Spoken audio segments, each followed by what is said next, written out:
Credit cards are marketed as a tool of convenience and flexibility, allowing you to buy now and pay later. You must stop seeing high-interest debt as a casual convenience and start seeing it for what it is: a costly financial product that maximizes the risk to you.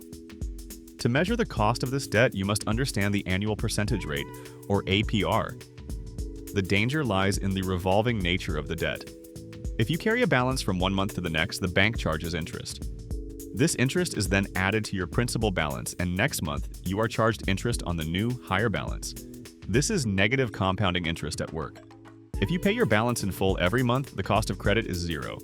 If you carry a balance, the high APRs, often 20 or higher, ensure that the goods and services you purchased are far more expensive than their original sticker price.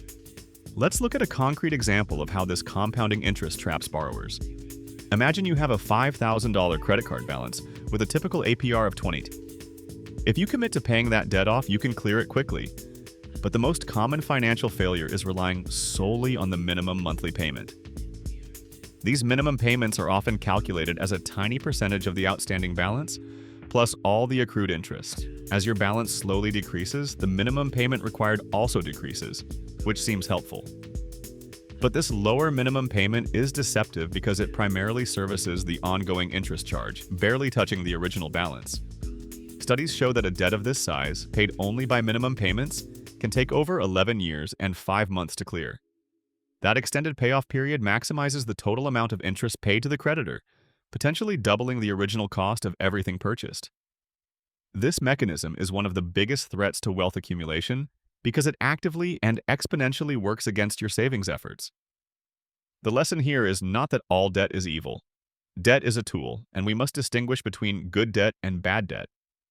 Good debt is strategic. It's used to acquire assets that appreciate in value or generate future income, increasing your long-term net worth. Examples include a mortgage on a primary residence, a business loan to acquire productive equipment, or student loans for technical training. Bad debt finances depreciating assets or consumable goods that provide no lasting financial benefit, and it almost always carries high, revolving interest rates. The primary example is high-interest credit card debt. The money spent on the item is gone, and the compounding interest actively hampers your financial progress.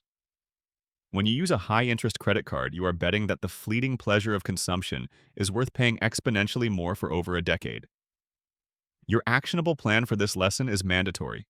Never carry a balance on a high-interest revolving account.